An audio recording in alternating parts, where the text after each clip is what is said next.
தமிழ் பற்றுள்ள அனைத்து உள்ளங்களுக்கும் வணக்கம். நான் உங்களுடைய ஹுசைன் பேசுகிறேன். டேலினா என்ன? ஏற்கனவே நாங்கள் இன்னொரு வீடியோ ஒன்று போஸ்ட் பண்ணியிருக்கேன்.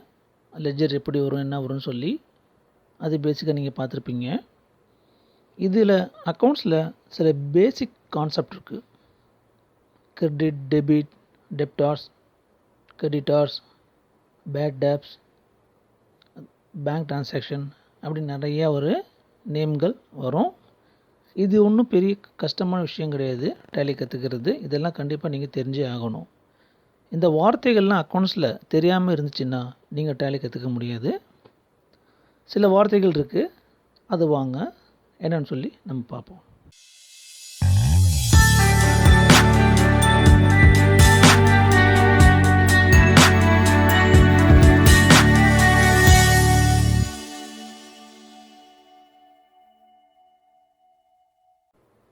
Tally basic introduction. First one, creditors, debitors, outstanding payment, prepaid expenses, accrued income, accrued expenses, drawing, interest on drawing, depreciation, bad debts, provision on discount on creditors and debtors. சரிங்களா? இந்த மாதிரி சின்ன சின்ன வார்த்தைகள் இருக்குது account சம்மந்தப்பட்டது. இது என்னன்னு சொல்லி கண்டிப்பாக நம்ம தெரிஞ்சே ஆகணும். இல்லைன்னா நம்ம அக்கௌண்ட்டை டச் பண்ணவே முடியாது. வாங்க ஃபஸ்ட்டு கிரெடிட்டார்ஸ் அண்ட் டெபிட்டார்ஸ் யார் என்னங்கிறது பார்க்கலாம்.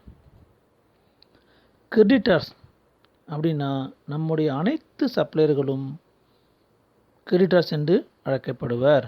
அதாவது நம்ம பொருள் ஒரு சப்ளையர்கிட்ட வாங்குகிறோம், காட்டனாக வாங்குகிறோம், இல்லை பல்காக எடுக்கிறோம், இல்லை ஷாப் வச்சுருக்கோம், அவங்கள்டேருந்து ஸ்டேஷ்னரி மெட்டீரியலோ மளிகை பொருளோ ஏதோ வாங்குகிறோம். சரிங்களா? அவங்க நம்மளுக்கு கடனில் தருவாங்க. 1 மாதம் இல்லை 2 மாதம் கிரெடிட்டில் தருவாங்க. கடன் என்றால் கிரெடிட். சரிங்களா? கிரெடிட்டில் அவங்க தரதுனால அவங்க நாம் அவங்கள பார்க்கும்போது கிரெடிட்டார்ஸ், நம்மளுடைய கிரெடிட்டார்ஸ் அவங்க அப்படின்னு சொல்கிறோம். சரிங்களா? இப்போ கிரெடிட்டார்ஸ்னால் கடன் கொடுக்க வராங்க. சரிங்களா? நல்லா புரிஞ்சிருக்கு உங்களுக்கு. அதனால தான் உங்களுக்கு பிக்சரில் கொடுத்துருக்கேன். குடோன்லேருந்து மெட்டீரியல் டெலிவரி பண்ணுறவங்க நம்மளுடைய கிரெடிட்டார்ஸ், நம்மளுடைய சப்ளையர்ஸ். டெப்டார்ஸ் அப்படின்னா அதை வாங்கின பொருளை நம்ம ஷாப்பில் வச்சுருப்போம், அதை சேல்ஸ் பண்ணுவோம். நம்மளுடைய கஸ்டமரை வாங்கிட்டு போவாங்க. சரிங்களா? அவங்க நம்மளுடைய டெப்டார்ஸ். நல்லா புரிஞ்சுருப்பீங்க. இப்போது கிரெடிட்டார்ஸ்னால் யார், டெப்டார்ஸ்னால் யார்? சரிங்களா? நெக்ஸ்ட் ஸ்லைடில் போவாங்க. Outstanding payment. இந்த வார்த்தையில் நல்லா தெரியும் உங்களுக்கு. அவுட்ஸ்டாண்டிங் பேமெண்ட், வெளியே நிற்கிற பேமெண்ட். அதாவது நம்மள்கிட்ட பிஸ்னஸ் பண்ணுறப்போ நம்ம கஸ்டமர் சில பொருளை வாங்கிட்டு போவார்.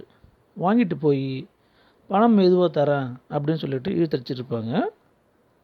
அந்த பணத்தை ஒரு ஃபினான்ஷியல் இயருக்குள்ளார முடிச்சாகணும். அதாவது ஏப்ரல்லேருந்து மார்ச்சுக்குள்ளார முடிச்சாகணும். அப்படி இல்லாத சமயம் நம்ம மார்ச்சில் ஆடிட்டிங் வரப்போ நம்ம எத்தனை அமௌண்ட் வெளியே நிற்குது அப்படின்னு சொல்லி கணக்கு அமைச்சே ஆகணும். அதுக்கு தான் பேர் அவுட்ஸ்டாண்டிங் பேமெண்ட், அதாவது பெண்டிங் பேமெண்ட்.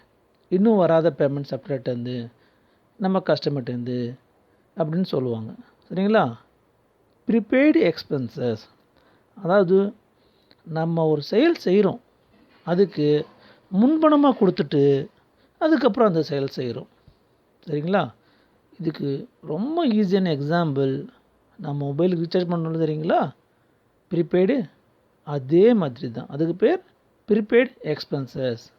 எந்த ஒரு டிரான்சாக்ஷன் நடந்துச்சுன்னா ப்ரீபெய்டு எக்ஸ்பென்சஸில் போட்டு நம்ம ஃபினான்ஷியல் இயரில் க்ளோஸ் பண்ணணும். நெக்ஸ்ட்டு வாங்க அக்கர்டு இன்கம், அக்கர்டு எக்ஸ்பென்சஸ். 2 இருக்குது பாருங்கள். சரிங்களா? அதாவது செய்த செயலுக்கு ஃபீஸ் இல்லைன்னா கமிஷன் வாங்கினால் அதற்கு அக்யூர்டு இன்கம் என்று கூறுவர். அதாவது நான் ஒரு புரோக்கர் அப்படின்னு வச்சுக்கிங்க. நான் ஏதாவது ஒரு டிரான்சாக்ஷன் பண்ணுறேன், இல்லைன்னா ஒரு ஆளுக்கு உதவி பண்ணுறேன், வேறு ஏதாவது நிலம் வாங்கி தரேன், இல்லை வீடு வாங்கி தரேன், அப்போ நம்மளுக்கு அவர் என்ன பண்ணுவார், சில கமிஷன் தருவார். கமிஷன் கொடுத்தாருன்னா அது நம்மளுடைய இன்கம், நம்ம டேலி அக்கௌண்ட் இது மெயின்டெனன்ஸ் பண்ணுறோன்னு வச்சுக்கிங்க, அது நம்மளுக்கு இன்கம். அது அக்கர்டு இன்கமில் இந்த அமௌண்ட் வரும். சரிங்களா? இதுவே நம்ம யார்கிட்ட வீடு வாங்குகிறோமோ அவரும் டேலி மெயின்டைன் பண்ணுறாரு, அக்கௌண்ட்ஸ் மெயின்டைன் பண்ணுறாரு. அப்போது அவர் எதில் எழுதுவார்னா அக்கர்டு எக்ஸ்பென்சஸ், அதாவது செய்த செயலுக்கு ஃபீஸ் கமிஷன் கொடுத்தால் அதற்கு அக்கர்டு எக்ஸ்பென்சஸ் என்று கூறுவர். அதாவது அவர் பக்கமாக பார்க்கும்போது அது அக்கர்டு எக்ஸ்பென்சஸ், நம்ம பக்கமாக பார்க்கும்போது அக்கர்டு இன்கம். சரிங்களா? இப்போ உங்களுக்கு எல்லாம் புரிஞ்சிருக்கும் இது ரெண்டுக்கும் இடையில் என்ன டிஃப்ரென்ஸ் இருக்குன்னு சொல்லி. அடுத்த ஸ்லைடில் ட்ராயிங் சொன்னோன்னே என்னடா இது ஓவியம் அப்படின்னு சொல்கிறீங்களே, அதான அர்த்தம் ட்ராயிங்னா அப்படின்னு நினச்சிடாதீங்க. அக்கௌண்ட்ஸில் ட்ராயிங் அப்படின்னா ஒரு முதலாளி இல்லை ஒரு நிறுவனத்தை நிறுவிக்கிறார்.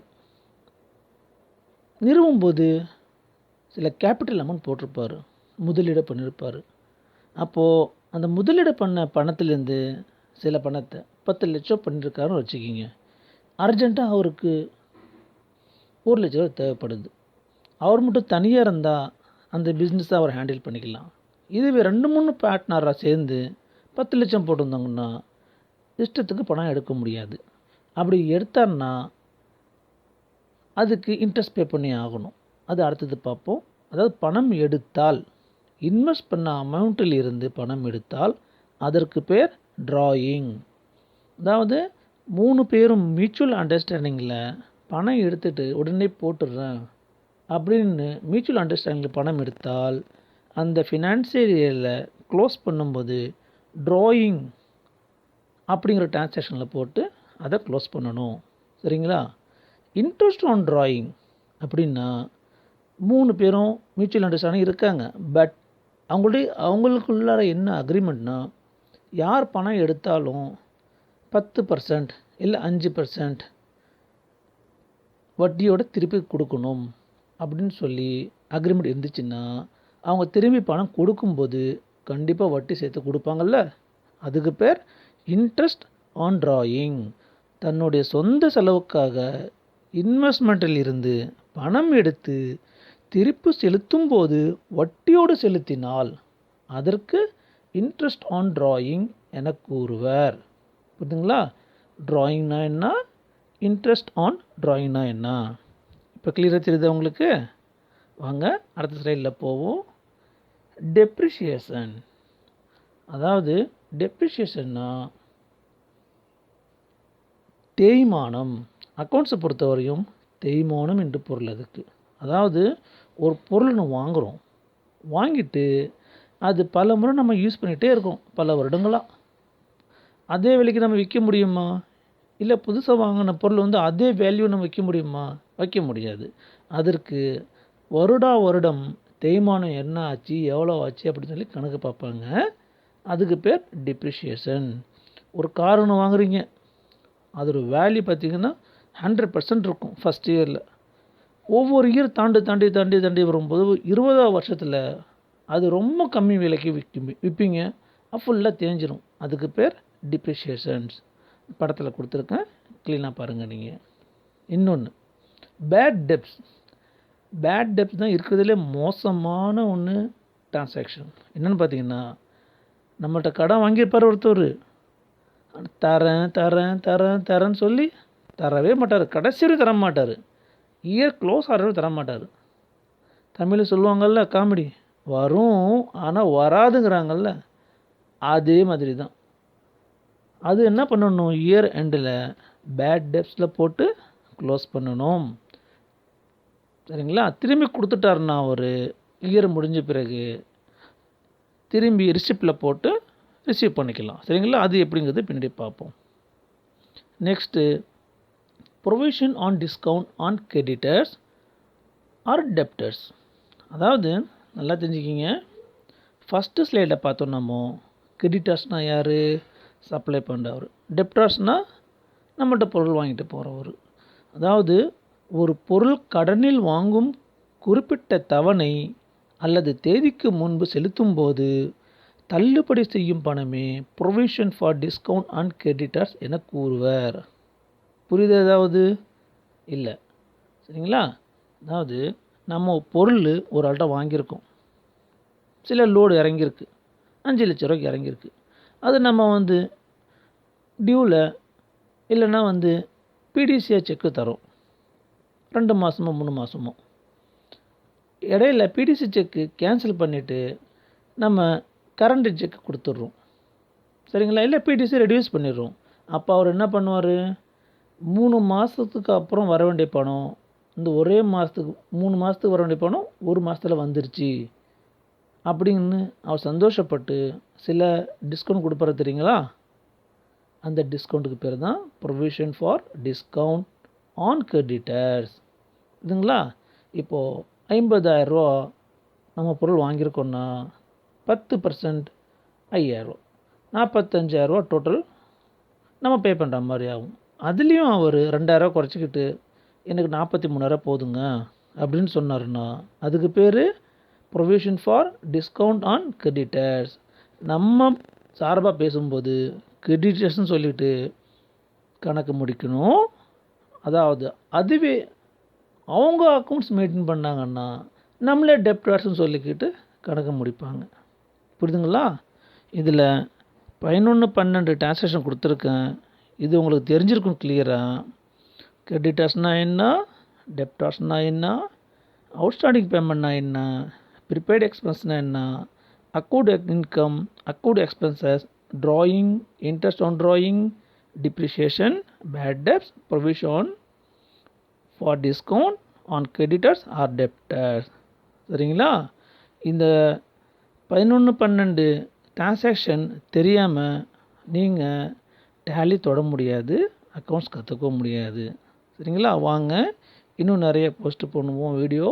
அந்த வீடியோ பார்த்துக்கிட்டு டேலி ஈஸியாக கற்றுக்கலாம். டேலிங்கிறது பெரிய விஷயமே கிடையாது, சிம்பிள் விஷயம். இந்த மாதிரி நிறைய வீடியோ நம்ம போஸ்ட் பண்ணுவோம். இந்த வீடியோ உங்களுக்கு பிடிச்சிருந்துச்சுன்னா லைக் பண்ணுங்கள், ஷேர் பண்ணுங்கள், கமெண்ட் பண்ணுங்கள். மறக்காமல் இந்த சேனலை சப்ஸ்கிரைப் பண்ணுங்கள். நம்ம போஸ்ட் பண்ணுற ஒவ்வொரு வீடியோவும் உங்களுக்கு உடனடியாக அடையும்.